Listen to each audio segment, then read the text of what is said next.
All right, this next topic that I am going to um, have with you is about understanding autism. I have a class about some signs or early signs of autism. I also have a class on ADHD.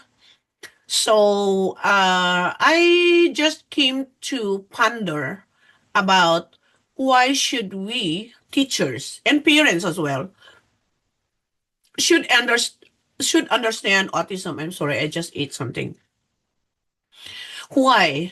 So that we can create inclusive, safe classrooms that will support diverse learning needs. Diverse, meaning, of course, each class, especially, we have different, diverse means different learning needs.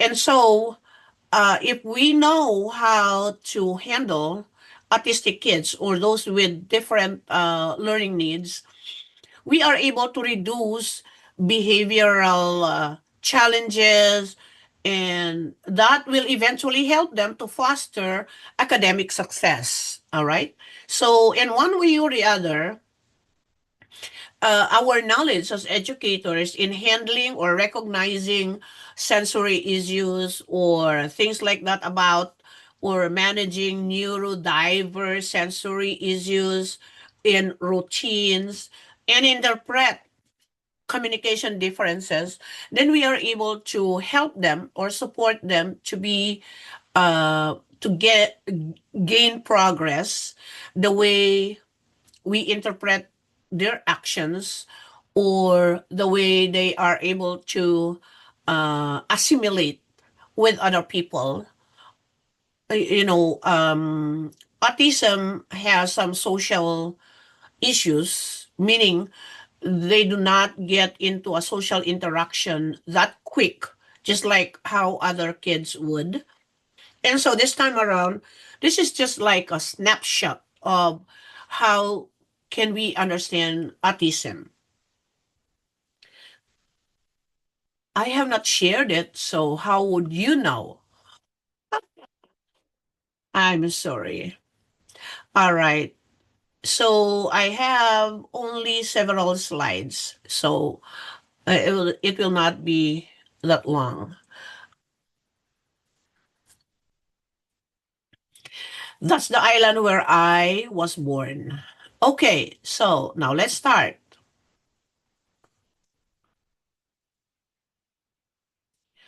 So, if you will try to look at the picture in my class, I would like to just get a snapshot of what I have had. Is that kids who have this normally they will only have one kind of toy that they want every day, every day. All right. So we will try to first distinguish the signs of autism. So just like what I said, one is that they have social interaction challenges. That means they have a difficulty in understanding social cues and norms. Like they do not understand what it is to just, play with other kids. They do not want you even if you try to ask them about something, they will not even respond. They will not even look at you. There is no eye to eye contact. And there are some norms that they do not understand when they are with a group of people. They probably are going to run away. They probably are going to hide under tables, etc. So those are some signs that we have to dig deeper. Don't worry, this is just the first lesson. We will dig deeper. So I have more researches. Another one is that they have communication delays. They have very limited verbal skills or delayed speech development. Like at maybe around 2 or 3, they should be able to respond to you when you are asking something from them. Do not wait until they are 6 to speak for them to speak and say something. If there are some communication delays that you already have seen, Try to encourage them to talk. Talk to them every time. Talk to them so that their verbal skills is going to progress. All right. If you know that there are some delayed speech skills, then try to work out on, okay, A, what letter is this? A, ah, say ah, A, ah. Okay, good job. Try to work out on that one, because not only that you're working on social interaction, you are also working on their communication development. And if you know that they have a repetitive behaviors, like they tap the table over and over and over and over and over, even if you have already, hey, hey, hey, you stop doing that. Is for them, that is, if you will watch some YouTube videos of some kids who are in this spectrum, you will see them. Sometimes they're jumping, jumping, jumping, and they don't get tired. They don't get tired jumping. They don't get tired tapping. They don't get tired uh, hopping, hopping, hopping, or just playing with the same toy over and over. There are repeated movements, and if you see this, please try to work more on, oh, you stop that now. All right, we're going to do this one. All right, good job. Uh-huh. Now do this one again. Wow, you're doing wonderful. So that repetitive behavior will not be a part of his routine. Because if they consistently do that, then that would mean a routine already. Tapping, tapping, tapping, tapping, jumping, jumping, jumping, jumping. No, probably you can divert that force of just jumping, jumping, jumping by, okay, saying, okay, we were going to turn around in another turning around in another turning around, things like that. Okay. All right. Now, here are some signs also that indicate autism in some children. They have limited eye contact. So they don't remember earlier with social interaction, they don't look at you. All right? They show less frequent eye contact. You ask them, "Hey, Harold, can you look at me? Can you look at me?" And they will just put their heads down, their eyes down. All right, teach them how to talk to you. When mommy is talking to you, you look at mommy's eyes, okay? Look at mommy's eyes. Because if they show less eye contact, that probably is another thing that you have to work on again. All right, even if their names are called, they don't respond to you. Hey, what's your name? As if, oh, I think my daughter, my son, has a problem with his or her ears. No, they just ignore their name. That indicates a concern, because for a 4-year-old who is being called many times, they have to respond. They have to act. They have to turn their head and say, "Hi, mommy. Yes, mommy. I hear you, mommy." Okay, so the critical role of early autism screening. So if you have seen all those very early signs, early screening will enhance developmental outcomes for children on the autism spectrum. Now, when we speak of autism spectrum, there are autistic kids who excels. That means they have very high academic progress. Well, there are also some who are lagging behind and those who are in the middle. So there are three of them. So high or low and in the middle. Not all autistic kids are have developmental delays. Some of them are over capacitated too. All right. So please do not hide this. Don't cover up. Don't hide them. If you know that they have this sign, make sure that you go through screening. There's a lot of support for this. What are the key screening tools? First, developmental checklist. Yeah, you have to check, oh, is he not engaging with eye to eye contact? Does he have some friends at school? Does he respond when his name is called? And then you have parent questionnaires too. Ask the parents about the behavior at home, and about, mommy, what do you do when you're calling him and he's not even coming to you, or he does not even respond? What do you do? Of course, as a teacher, when you call somebody and then he doesn't respond, you come close to them, but add some more insights from mommies.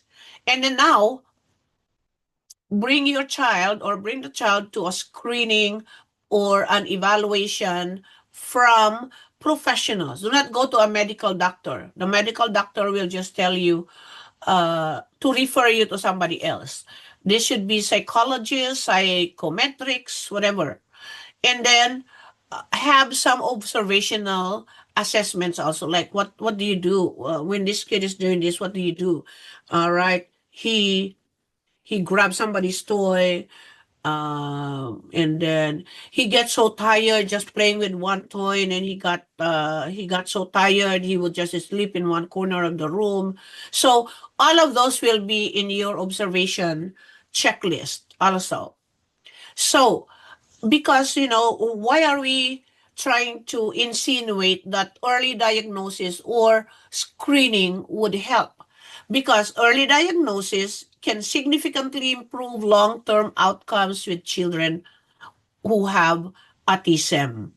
So, and then if you are also, let's say, if you are observing a lot of those developmental delays, that would raise awareness also for other families to seek timely support and resources for other children, or for not only for their children, but for other children as well, and have a strong support systems that will enable their children to thrive and reach their full potentials. That's why I said do not hide them. If you think that they have that, make sure, okay, maybe if you are one-on-one with a child, then probably you are able to design a routine that will bar him or avoid him from doing repetitive behaviors. Now, there are also several resources for parents. Like, I only got this one. This one, mommy is with a girl, and here is a group of parents also who are discussing probably about what they do with their kids who are not acting right. There are educational materials for autistic kids or for autism awareness as well. There are online communities for shared experiences. Some of them are posting it on YouTube. I got some of my valuable researches from YouTube. All right. Also, get in touch for support. In Minnesota, you have Autism Society of Minnesota. Now, wherever you are, make sure you got to see Mr. Google and ask Mr. Google, is there any support groups for my autistic baby? There will be a lot who is going to respond to you. All right. Don't feel awkward. Don't feel alone. We are in this together. Okay. All right. So I have gotten into several of these upcoming events in Minnesota. On March 19, that will be on Thursday, I think. Yeah. Understanding the medical and biological aspects of autism. So why did you have that autistic child? It is neurogenetic um kind of thing, and that develops while the baby is still a fetus. So, but if there are genealogy explains too that if there is a relative who is autistic, most likely there will be kids who will be autistic also. All right, another one is on April 9, 12 to 1, just 1 hour. Autism Professional Networking Group. So these are maybe psychologists, medics, doctors, physicians, psychometrists, whatever. And on April 13, 10 to 11, Understanding Autism. So You see, there's a lot of people who wants to support and help kids who are in this spectrum. It is great to help other people too, you know. It is an awareness on our part, and at the same time, supporting kids who have this is a new learning. Not all teachers are into that. I myself is not a special ed teacher.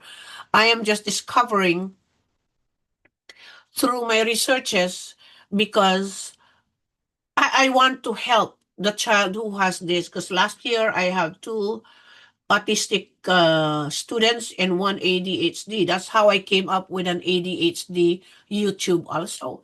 So today, I mean, this time I have three people who are in this spectrum. I just don't know. One is really very low. Another one is really high too. So I always love discovering things for my students so that I can help them. And hopefully, I could support them to help them be um, developing themselves and developing themselves and their potentials to the best they could.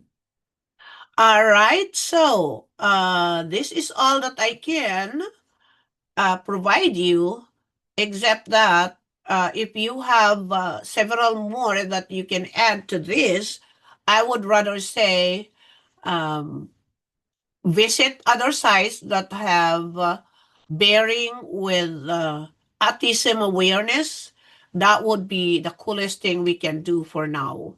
So that's all for today, and thank you so much for joining me. And if you have some comments or questions, you can always use my comment section. Thank you, and I hope you have a wonderful day. All right. And I hope you will learn more in the next lessons that we will have. All right. For now, we'll stop up to here and we'll see you in the next episodes. Bye.